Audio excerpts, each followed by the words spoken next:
Thanks for tuning in to the Prime Nostalgia, the podcast dedicated to entertainment from childhood. That's 80s, 90s, the latest 2000s. Cause Prime know it all, and Leeboy be wild, and he's from all that. Dropping gems for you to find, so that's orange, the lightest line. Prime time is all the time. We talking about the classics, and there's so many. That's Leeboy TV and PRIME. Ow. What's up, y'all? It's me, the LEEBOY TV. I have my co-host. He's the co-host now. Now that we have over 100, I'm taking the host spot. I'm moving him over to the co-host spot. And that boy named Prime, I guess. What's your name, boy? We were family today. So everything good today, bro. What's up? Introduce yourself to the people. It's me. I can't rhyme, so I'm just Prime, just plain old me. Oh wait, no, that did rhyme actually. Oh, that's good rhyme. And you guys just heard some brand new rhymes on our brand new intro. So hopefully you guys like that. Please leave us some comments. Tell us what you think about it. It was hella fun putting it together. So hopefully you guys will enjoy it and share. And then we have a special guest with us today, someone I'm very familiar with, and I'm hoping everyone that follows my page is very familiar with her as well, because we be kicking it, we be throwing out all kinds of content, and we just friends like that. And this is LaTangela Newsome. Say what's up to the people. What's up, everybody? What's up? Thanks for having me. I'm happy to be here. Yes, we've been trying to get this popping for a minute. Schedules get crazy, but thanks for having me. Glad we're finally getting it together now. Yeah, and if you guys don't know, she is Nickelodeon family. Snick, even to be more exact. She was on Snick as well, on Taina. Yeah. With there's tons of connections between her, me, some of her castmates, and some of our castmates. We'll be getting into all of that throughout the show. But first, we want to just open up saying, what's up with you, Tan? How's it feel to be on the podcast finally? I know you've been watching, right? Look, you did shoot that 100 episode video, so appreciate that. Definitely. Oh, of course. Definitely been watching and sharing, but I'm glad to be here and kick it with y'all. You guys always got some of the dopest people on your show, so I don't know how you do it, but you managed to get some of everybody on here. So I'm glad to be in the mix. You have been on the podcast, or at least on a special edition of the podcast with you, Christine. We got an amazing note from Chris Knowings. So everybody definitely go check that when we were all out together in Hollywood. And we'll get into our top secret project that we're actually working on together in just a minute. But I wanted to rewind back to a story of you, Christy, and Elisa back in NYC. Oh wow, I'm scared. Yeah, I don't know what you're like. Yeah, I don't even know this story. Well, I think it's little known history that you guys, grew some quote unquote grew up together out of NYC. I don't have no tea, so no, I'm not coming like that. Okay. Maybe you could drop some. I was trying to think real fast. Like, what could he possibly know? No, I don't got no tea. That's for you to drop. But can you just tell the people about what it was like growing up at a performing arts high school and being alongside some of the Nickelodeon castmates and stuff that you later met up with?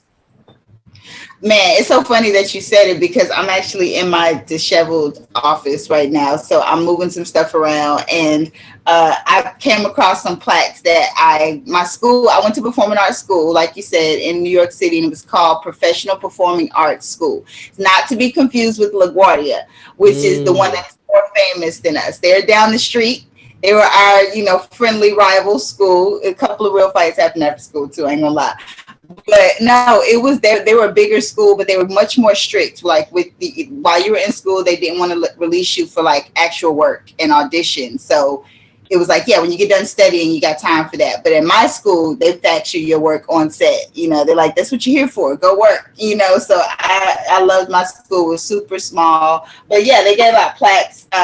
This is one of them. They gave out plaques when I graduated. This is my academic leadership plaque. It's hard to see. I know it's a glare. So those are PPAS is the acronym. But then they did this too. They gave out outstanding recording artists. Hey. So they gave out the song. So yeah, I did my work. I have my honors ribbon somewhere too. But they gave out the recording artist, the outstanding actress. It was the Academy Awards and the Grammys all roll up in one, and a graduation. So my school was cool like that. But definitely, I went to school with Christy Knowings, who is the twin of Chris Knowings, which, you know, you guys know from Taina.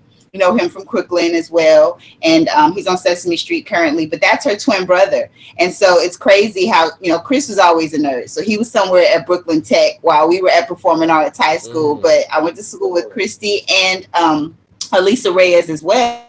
But I know Elisa Reyes even prior to that. Like, we were, you know, child actresses. Commercial stars. Right, yeah, like something like that. Because originally, and our moms were our managers, and they all ran together. So we also have another friend who will make an appearance on our secret project, which we'll talk about later.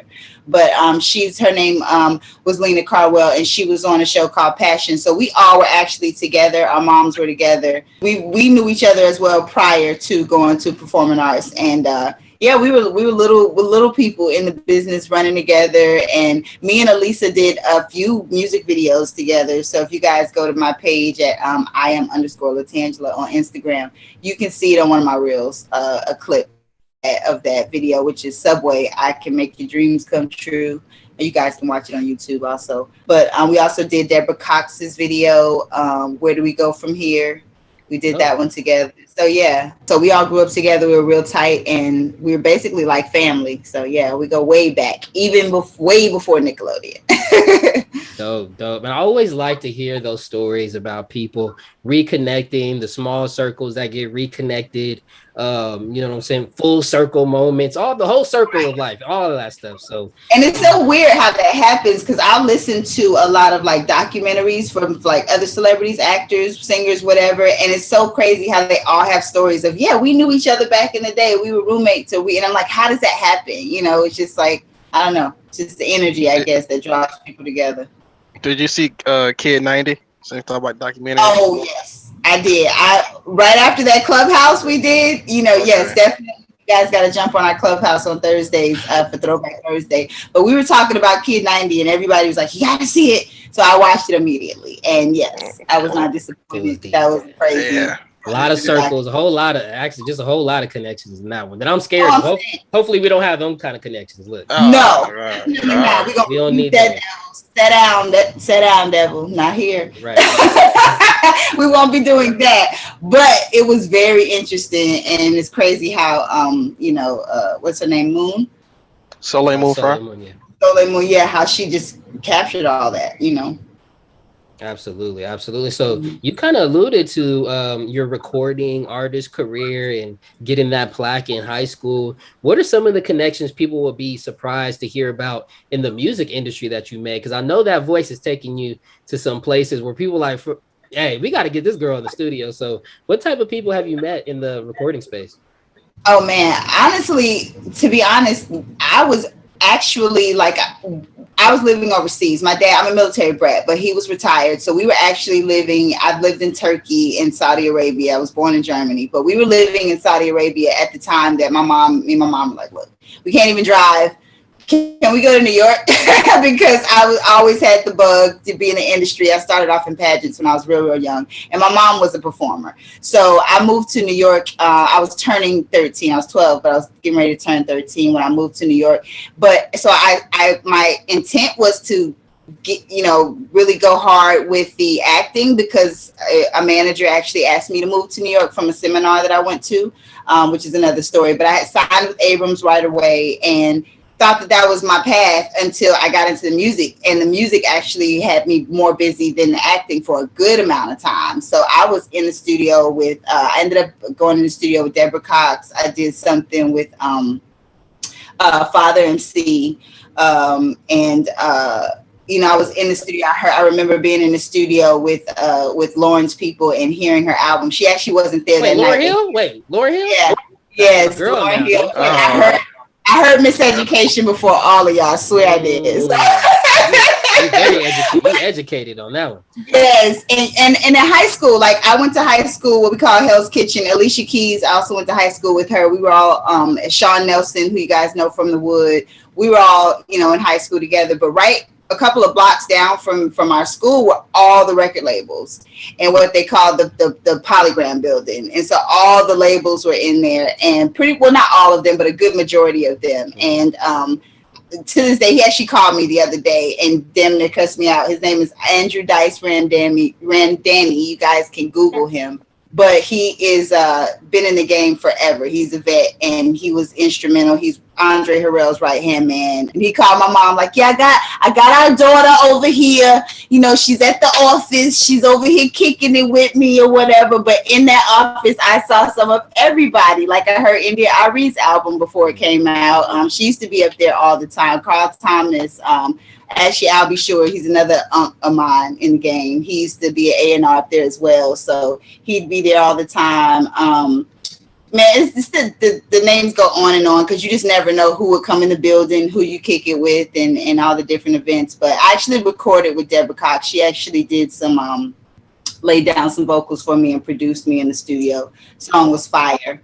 I wish I had it to this day, but yeah. So so yeah, I did a lot of stuff. And KG from Naughty by Nature, he's another one who I was in the studio with. So I used to hang out with Jaheim and Next and all of them. And yeah. So what you got going on with the music nowadays? I know you've recorded something for our secret project. We're gonna keep talking about it. But any plans, any concrete plans that you have coming forward, or just making sure that you're feeding the beast right now?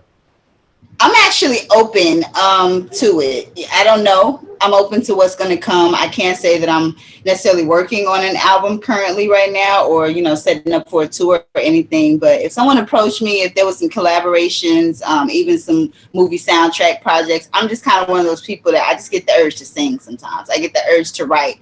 And there's a lot of music that nobody's ever heard that I've written that doesn't really sound like it belongs to me. I don't know. I think I wrote it for somebody else. You know, it's like you can listen to all those songs and it sounds like 6 different albums. So, you know, I know that I probably wrote them for a purpose, but I don't know if I've necessarily found my niche. So I'm old school with it. I'm like, I want to there. Look, I'm gonna do the pitch for you. If you out there, you need a jingle, you need a show intro, you need a song, you need a whole song. She gonna pin it for you. She gonna put it down. Y'all holler at LaTangela. Well, you're that production crew that's fire. I'm talking about old school Jimmy Jam, Terry Lewis, Dark Child, like that. I'm talking about that group, like Timberland and Missy, you know, with Aaliyah and Dark Child with Brandy, and, you know, Jimmy Jam and Terry with Janet. Like, they didn't sound, you know, that was when they sound their best. That's when they put out their best music, because that chemistry was fire. So that's what I'm really looking for. Like, and so you got something on this music. I know you love all those names she just dropped, especially Jimmy Jam. Well,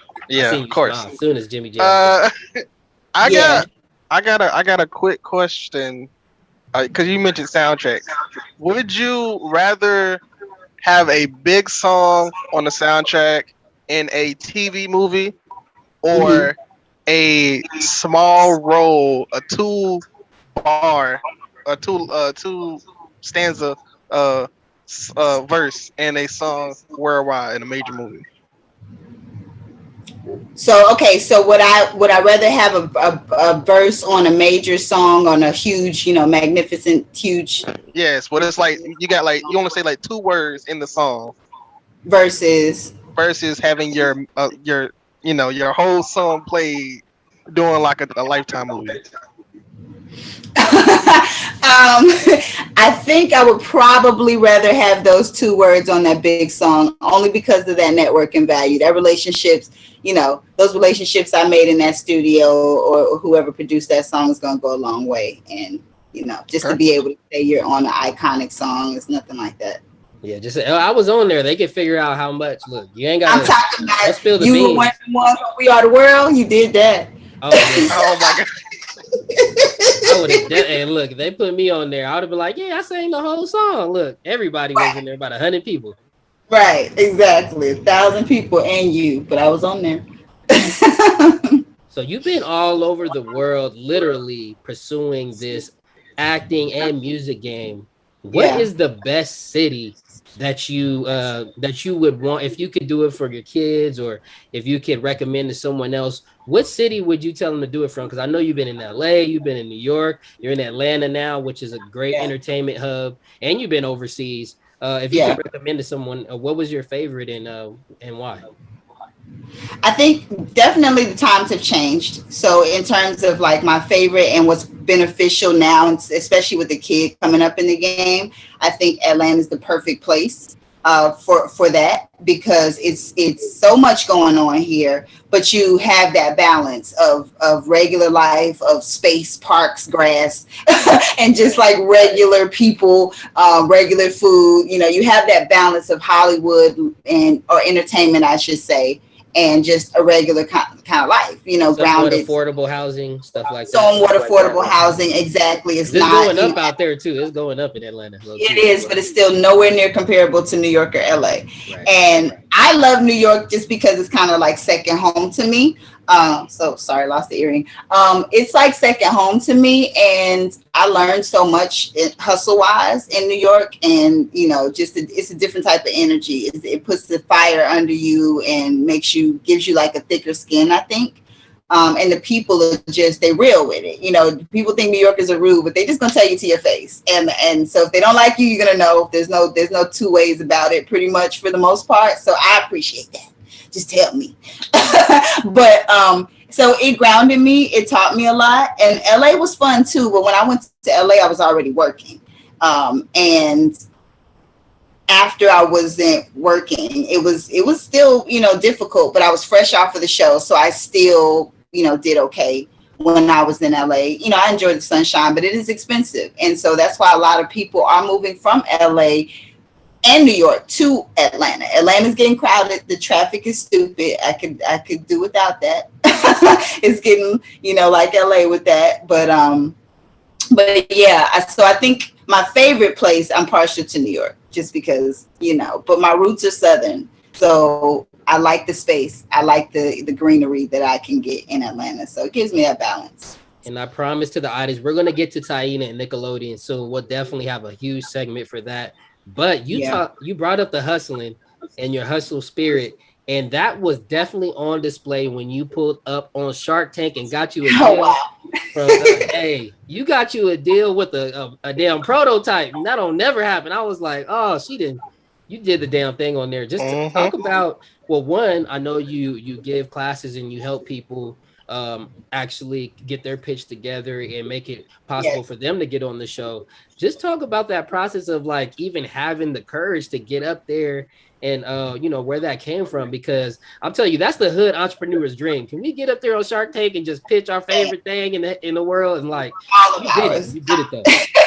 Well, I appreciate that, first of all. But yes, I think first and foremost, I was a die-hard Shark Tank fan from the beginning, and always have been, you know, just a creative person in general, and probably an entrepreneur at heart, definitely an inventor at heart, but I think a lot of us are. But I always said, if I come up with a good enough idea to go on Shark Tank that's worthy of the tank, then I'm definitely going to give it my all and try. But I have been studying actually the show, and I think subconsciously I was studying it because I really love the show. But I've studied every version of Shark Tank. I mean, there's the Dragon's Den. It started in one of the Asian countries. I think it was Japan or China. I can't remember, but it went to Canada. So even Robert Herjavec is from Canada. And you know, they come from the Canadian version of the show, the Australian version. Like, I've watched every one, and I've studied all the entrepreneurs that have been on there. And I think that's what helped me get on with the prototype, because I kind of knew the ins and outs. Like 40,000 people applied to that show, and 180 or so are selected, and only 100 actually air. So you're constantly getting cut, like no matter what. My audition process was 8 months long. It may not be that for you. It depends on what time of year you audition, because they'll audition all year for the next coming season. But I just kind of knew what it was I wanted, and I was just focused on it. And I mean, you know, some people aren't into this or whatever, but being spiritual and being grounded, like, that was everything for me, because there was everybody around me was saying, you know, you gonna do that? You gonna learn it by yourself? You sure you can handle that? You know, that's from my people, my brothers, you know, everybody. Doubters was coming in, right? Yeah, so I had to tune it out and be like, you got this, you know, you can do it. I actually found some free help from the Small Business Development Center. So everybody has one in their area. That's a tip for you guys. You know, if you're starting a business, they have so many resources in these centers. I'm talking about everything. And I sat down with the business advisor for like 4 hours a day. And I crunched those numbers and I started my company. I was actually auditioning while I was forming my LLC, getting my trademarks, still developing my product and getting prototypes sent to me. I mean, the night before my open call, I got my prototype, my first prototype. So it was like, it was still warm when I was there, when I'm standing, and I stood in line. I think it was what, 353 in line, something like that. That was my number. And I stood out there all day. Wow. Yeah, I stood out there all day. It was cold and windy, and I had my bag, my product in my bag, and there was people out there just like pitching to each other. You know, everybody's like, showing their products. I was like, nope, I'm not doing it. So, yeah, I was out there all day, and when I finally got in the building, they broke us, and then we had to come back. But yeah, and it was round after round after round. One thing after another. So my dog's choking. One thing after another, and you got to be really like business ready. Like you can't be on the bull. You really have to really do your due diligence in terms of your legalities in your actual business, because they want that to support your idea. And yeah, it was a lot. That's the hardest audition I've ever had in my life. Okay, that's what I was going to ask. How would you compare it to the acting audition process? So you think that's way harder? It's way harder. First of all, it's so many people, and I know the numbers are always against us with acting as well, but the numbers are astronomical with Shark Tank, and you have to be TV ready or not shy in front of the camera or whatever, not be an actor or be an entertainer, but just be comfortable in front of the camera. Also be entertaining to some degree, as well as know your business and know your numbers and really know how to negotiate with those sharks in a way that is like, okay, not typical. There's a few things you just don't say in a tank. And if you don't know, some of these secrets and some of these tidbits, which is why I started the course, How I Got on Shark Tank, because there's a few things that I've studied for y'all. I promise you I have. I know everything there is to know about every shark and about every pretty much entrepreneur that's been on the tank, and just what happens, after the fact. And a lot of people don't close their deals. I did not. I went through about 6 or 7 months of negotiation with Barbara. And I talk about that in depth in my Cosmopolitan article that I did. I did an interview with Cosmopolitan, and they had like 5 Shark Tank favorites, and I was one. But I was the only one that had an alternative story. Like, hey, yeah, I didn't close my deal. I'm not at $1 million yet in sales. I'm still on the uphill battle. So they appreciated that perspective. That was interesting. They said to hear something different and see that it doesn't always go one way. So. But yeah, and the product is grease bags. I think I've heard from you personally a lot of new things coming out that I don't know what you could talk about, but is there anything that you would like to tell the audience about grease bags and the success you've had recently?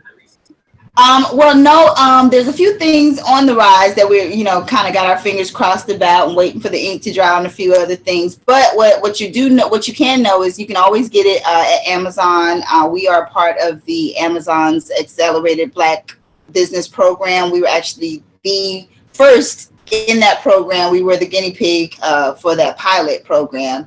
So there's a lot of big things attached with that we have coming in the works with Amazon as well. So and you guys, that's a big company right there. Look, that's a nice look. It is. There is. Look. Right. And I encourage you guys to apply. If you're a Black owned business, definitely look into that program. It's awesome. They've been so great and so helpful. Tiffany Johnson is my point of contact who actually created the program. So she's moved on up, but she's in the commercials and she's actually wonderful. So, and she did create that program. So it's not hype. It's not hype. It's real. Go check out Grease Bags, y'all. Yep. Yeah, definitely. So, but yeah, we're working on a lot of things. We actually are trying to solidify a lot of contracts with the cities. That's not really a secret. That's just something that is our biggest animal, because cities actually reach out to us. They'll Google and they'll be like, hey, so we hear you got this product that we need. So actually doing our government contracts with the cities and municipalities, so that, not only will it be a retail product, but, the utility companies will probably start rolling them out for you guys to sample here soon in your cities as well. So dope. Yeah. So, with you being on Shark Tank, I don't know if you probably haven't seen this. Do you watch like parodies of Shark Tank? Like, have you seen Saturday Night Live's parody of Shark Tank? I have not, and I didn't even know Uh, they had one. I need it. I think they have like two. They got one with Chris Rock, and I think they got one with Kevin Hart. But like, so I'm looking at it now, and Chris Rock is trying to get 400 million for ISIS to be an ISIS member. But I just think it'd be funny, especially if you're on the show, if they, look at stuff like that. So I just wanted to ask, did you see it? Because I actually thought about a couple. I'll think about it because I'm an actress and I'm silly too. I actually thought about a couple that I wanted to do for like a TikTok or something. I just got to get my editing game up. I swear, I don't know how to do half of these videos. I have ideas for days, but I got to check those out for sure. Yeah, we need to hire a damn editor full time on staff because we got so much content. The editing is so much. It's difficult. It's too much. So if anybody out there editing need some projects, hit us up. Hit me, Tange, and Prime. I'm sure Prime, you want to get. Where's Terrell? Terrell is the editor. I know. We gonna hit up Terrell for sure. Yeah, Terrell. But anybody else out there, look. We always need. No. Yes, I got something ready right now. Then let's take a break. Cool. We can come back with some Taina, and then we'll talk more about that secret project and everything going on with the child stars. We'll be right back on the Prime Nostalgia Podcast.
All right. We are back on the Prime Nostalgia Podcast, the PNP. It's me, LEEBOY TV. I got my guy PRIME Prime, Mr. Primetime 95, and our special guest, LaTangela Newsome. Is it just Tangela? LaTangela or LaTangela Newsome? Tangela, but then if you cut it, everybody calls me Tangy. But I don't know. Lately, though, I have been LT to everybody. Okay. And I don't know if it's because I capitalized my T. I don't know where it came from. I'm not trying to be a rapper, I promise. I just don't know.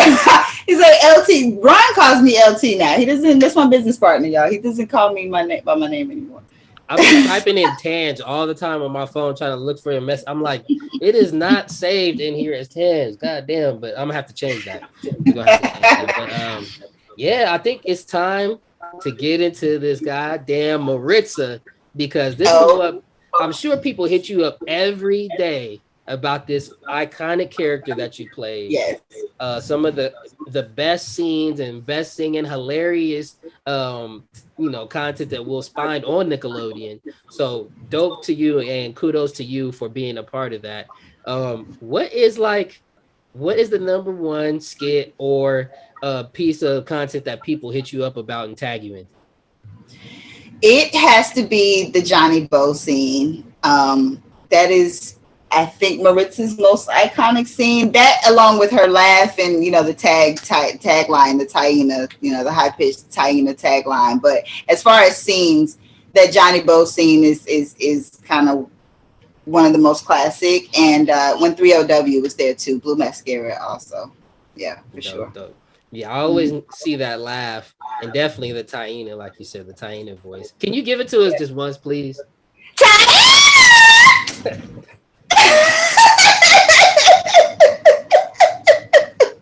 Yes. Why you be terrorizing Taina? Like, does she hate you in the show? But let me tell y'all something. Stop asking me to do that in the grocery store, okay? Because I'm not gonna do it. I'm not. I'm not. I'm just not gonna do it now. I'm not That's shy or loud, nothing, but y'all asking too much with that. yeah, that's kind of loud. But does Taina hate you on the show? Because I seen her hating on you in a couple scenes. I'm like, what is going on here? It's so crazy because it's like, yeah, I always reference the Pam and Martin relationship, how they hated each other, but then towards the end of those last seasons, you start seeing that love low key. So that's kind of what it was because, Maritza was originally supposed to be on for 6 episodes, and I actually got a call from Albie Hecht. I remember the day he called. I didn't get a call. The executives that were we were in Orlando shooting at the time, and Albie Hecht was president. And he called down and was like, "Hey, we got to add her to every episode now." And we hadn't aired yet, but he just was seeing the footage, and so he was like, "Yeah, we got to have her in every episode." So first season. So is that why your name is in the intro in the first season? Well, my name is, but nobody's face. Like, yeah, well, yeah, like. Yeah, nobody's face was in the intro except for Taina. But second season, we all are in there, and they just kind of edited us in there. But yeah, at least they did give me top billing on the first season. But you can tell though that I was written in at the last minute because there's a few. She walks in and out of a few scenes towards like after those 6 episodes. You kind of see me come in and out of a few scenes because they had to write me in at the last minute. But second season, me and Christina Taina were in a lot of scenes together. And that was because from the gate, they wrote it that way. So yeah, she became like a prime part. So it's like, if you don't like them, like Maritza, if you hate them so much, why are you always there? Like, why are you always cackling in their jokes or chiming in their conversations? So it's like low key, she wanted to be their friend. She just was Maritza. I mean, that must be extremely satisfying to get, start off as a feature and to be written in as a regular. I mean, that's like a dream come true as an actor for sure. Well, yes. Yeah. Yeah, my God. When I tell you, I was like, what? And then the thing is, like, people don't know man, I was a part of Taina before Taina was Taina, really. I mean, well, it was always Taina, but there was about two years before we actually shot the pilot. Yeah, like we did table reads to death. And then we shot the pilot. Then Nickelodeon gave us the green light to shoot the pilot. I was actually a lead on another show called Rep before that, which was kind of based after a repertory company called City Kids, which I was a part of in real life. And I had auditioned for Nickelodeon for years. They had told me no for I don't know how many times. And then they gave me Rep. And then that didn't see the light of day, and they moved me to Taina. So actually, when I read for Taina, I kind of knew that I was going to get that. But I was the last one to get the call. So I was like, maybe not. I don't know. But yeah. So yeah, I auditioned for Nickelodeon for a lot of years. And like I said, Taina, we were actually working on that project for maybe about 2 years, year and a half at the minimum, but I want to say 2 years before we actually shot the pilot. And a little secret that nobody really knows. I don't even know if I've said this. That's what we need. I don't really know if I've said this anywhere else, but there was a completely different girl playing Taina when we first started. Shout out to Christina. Okay. Yeah, I loved her in Brink, by the way. Just putting that out there, but yeah. Oh yeah. Actually, wait a minute. Let me see. Hold on. Let me see what I got right here. But this was our original like cast folder that they gave us. It's all like raggedy now, but I still have it. And it actually used to play the theme song when you opened it. So the battery, yeah, it did. But I had the picture of the original breakdown of the show. I don't think it's here. I have it somewhere, so we're gonna have to come back on that. But yeah, you'll see the picture, and I have the pilot actually that we shot, and the pilot has a different Taina. It's not the same one. Wow, so she came in and stole the show. Fresh off Brink. Look, no, I'm playing. Yeah, I have to look up. I'm not even gonna say her name, the original one, but I'm gonna look her up. Yeah. She's still salty. No, I'm playing. I hope not. She probably went on to do great things as well. I just haven't looked her up. Amen. Yeah. So I got 2 questions, 2 of the same questions. They both crossover related. Okay. One, if you could do a crossover with any Nickelodeon show at the time, whether your friends on there, whether more people watch the show or whatever, what what do you think that would be? Just for the Nickelodeon people out there. For like what crossover in terms of what like a Taina and so and so crossover, like y'all are y'all characters. So it's like right. If you can mash up two shows on Nickelodeon. Mash up two shows. Yeah. Man, that's an interesting question. And they kind of used to do that too, like back in the day. And it's cool when you saw them do that. Dang, what would be before you answer, you were on Double Dare with Noah Knows Best. Yes. So you guys did a little, and I'm hella jealous that you got to get on Double Dare because that show was fire. But man, I'm talking about it was so nasty. We were so nasty after that. Used to have that. Didn't they used to have the nose where the Yep. Yes. Oh my god. I had just got my tracks put in, y'all, and I had that pudding and that blue stuff. I'm telling you, it was a wrap. I had to start over. All of them had to come out. And it smelled horrible. So yeah, you any that you could think of that you want to do a mashup with? There's a ton of music related shows too on Nickelodeon. Well, not a ton, but there are a few. Oh wait, I'm sorry. What? I mean at any Nickelodeon era, not just in that era. I mean okay, not just in that era. Okay. Okay. So see, it would probably be like it's so far apart in generations, like they're probably not even gonna know what I'm talking about. But there was a show called 15 on Nickelodeon. 15, okay. He was so good, and I felt like that would be like in terms of like a good mashup with Taina. That would probably have been a good one because at the time that show was it. Like we were couldn't wait to get home to watch 15. I think that was the first 15 reference we got on this show. Really? Oh, the first I've heard. Yeah, they don't know nothing about that. Nope. You never heard about 15? No, sir. Oh, check it out. Okay. That's the you can't do that on television era. Okay. Mm-hmm. Yeah, I know about that one. Oh, everybody's told us about that because it's related to all that. So, but I had never seen that one either. So. Yeah, Roundhouse. Roundhouse was where they were singing. They were singing on Roundhouse. Okay, so you old school Nickelodeon. All right. Old school. All y'all my age, but it's gone good. It goes like that sometimes. All right, so we heard about your the moment that people hit you up about. What was your favorite moment on Taina, whether actually in a scene or offset or just being around, anything that you can remember that really sticks into your brain? I guess I have two. In terms of an episode beyond the music, because it was a playoff of Behind the Music, and that was one of those episodes where it was so much fun because we used to record, of course, like I showed you, we had the soundtrack. So me and Christina used to go into the studio pretty often outside of filming the show.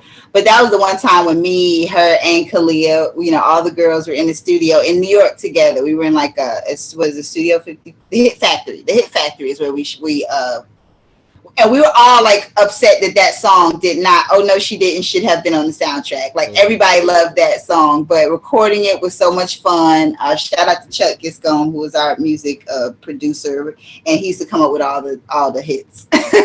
He was so dope. But that was just the most fun. Kim Fields directed us as well. She directed that episode. And, she was just like, she told me that I reminded her of Regine, and her character Regine, which was an honor, of course. Come on now, living single, stop. Living single. So yeah, and just to be around her energy and just be like, man, she's a legend in the game. We actually kicked it at her house after that too. She was real open. So she invited us over to eat at her house and stuff. But that was like one of the most fun episodes. And then we had so many guest stars that were part of that episode. We had Shakira and La Romeo and Bow Wow and Dream. So everybody had their little cameos in that episode. So yeah, I think that was the most fun. And man, what was the other one? Outside of that, when Michael Jackson came to set. Wait, what? Okay. Wait, rewind. Excuse me? Did you know about this, Brian? I did not. Yeah. This is crazy. Hey, this is exclusive. Yeah, we got it. My horn always sounds like Blue's Clues. I'm working on it. But Mike Jackson hit the set? Yeah, he actually brought his kids to visit in Orlando. He was doing the tour. He was doing the whole Universal Studios tour, and we were filming at the time. So I mean, we had a lot of celebrities that did cameos on Taina that we were around, at different events and different things. When I tell you, we were all like, wait, but that's different. So when he walked past and we were told, they gave us the little lecture, like, don't be, falling out and acting crazy when he comes. They probably had to. Oh, hell no. Hey, act like you got some sense, like when you go into the store. Act like you got some home training. Up there, look. ABC. Kicking up your legs and stuff. And Maria, shout out to Maria. She was like mama, so she was like, y'all better not. Maria Prince Brown, the creator of Taina. But yeah, so she gave us the rundown before he came. And our dressing rooms were like in the main hallway. So it's like when he turned that corner and he had Blanket and his kids had the masks on. I remember Blanket had like this butterfly one. It was like this mask or whatever. And the other babies, they were all covered up. But he walked past and we just all came out of our dressing rooms like one by one, like dominoes. Like, could y'all just see that? Like, he just walked by. I would have had, what would I have done? What are you have done, Brian? I would have hit that spin so fast. Look, I would have hit the spin, the moonwalk, everything. And I'm telling you, like I have been to some of the biggest parties with some of the biggest stars, and I've never been starstruck other than that moment. That was it for me. So those two moments together. Yeah. Mm-hmm.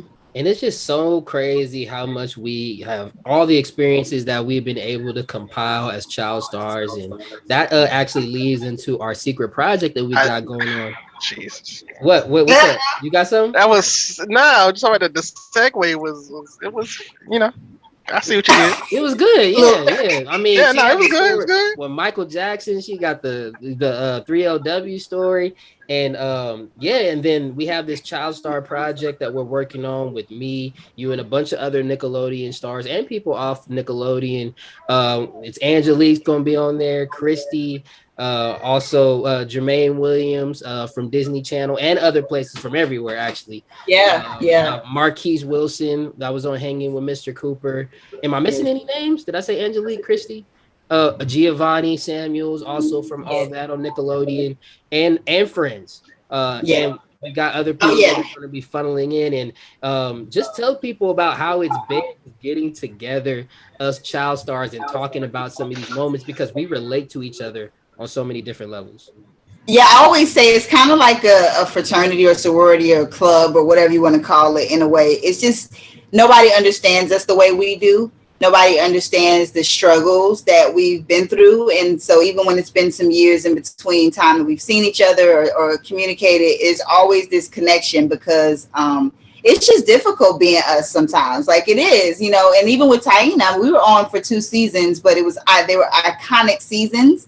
So even when I want to let it go, others don't, and I appreciate that, because you guys don't have to be thinking about me or Maritza or anybody. Ain't gonna never let it go, Tans. I'm sorry. I'll never let it go. I mean, I was on Shark Tank and people were sending me messages like, it was so good to see Maritza on TV again, and she still has the same personality. I'm like, nothing to do with grease bags, nothing. They didn't care nothing about my product. So I can't shake it, but I appreciate it as well.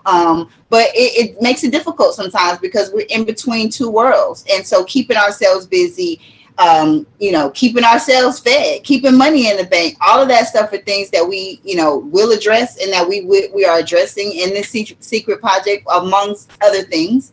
But there's a lot of misunderstandings. And so that's basically like what it's about. And it's been great kind of getting together with everybody, because it has been a while for some of us. So it's kind of like, wait, so what have you been up to? And being able to relate to each other in those ways, like, what have you been doing in the meantime? A lot of us have kids now and are married now. And what has our survival stories been like individually? I think it's been the most interesting thing about getting together and, just having a good time and reminiscing. Nobody knows us like us. So. But yeah, I mean, and I encourage everyone to follow myself, follow LaTangela, and everyone that we talked about within this cast. And just stay tuned, because we're going to have some exciting releases coming soon. I promise. I know we've been talking about it for a while. I'll let some more announcements all day, because I am auditioning again. Oh yeah. So yeah, all of that. So yeah. And if you also want to, and I'll say if you want to stay in contact or in tune with those announcements, also get in with us on the Child Star Chat on Clubhouse every Throwback Thursday. We get on there about 6 p.m. Pacific, 9 p.m. Eastern. We talk about everything in the industry that impacts child stars and the nostalgia community, and then we just have fun. We just kick it. So it's a great time. It's a good place to get to know us. It's a good place to get to know the real us, kind of getting rid of some of the things you might think you know about us. But it's interesting because just knowing where we're at right now, what we're up to right now, all of us, all of us have some great things in the works. Christy, she has her improv show every Friday, doing the most, which you guys need to tune into. She's hilarious. She's super talented. So yeah, it's just so much that everybody's got cooking right now. Leon, you got all your stand-up shows that you're doing right now and things that are going on in LA. Yeah, Prime, you over there, what you got popping? All the time. He always got something popping too. So everybody has their thing going, and it's just a good place to kind of check in with us, kick it, grab a glass of wine, like I always got mine. Yeah. Hey, there you go. So Prime, before we wind down, we didn't talk about the secret project, the Child Star Chat. We definitely talked about Taina, and then Shark Tank was crazy. I'm sure a lot of people are just learning that right now because we have a lot of Nickelodeon nostalgic fans that watch this podcast, and maybe they haven't made that connection yet. Is there anything else you have for LaTangela before we mosey on out of here? Yeah, no, definitely.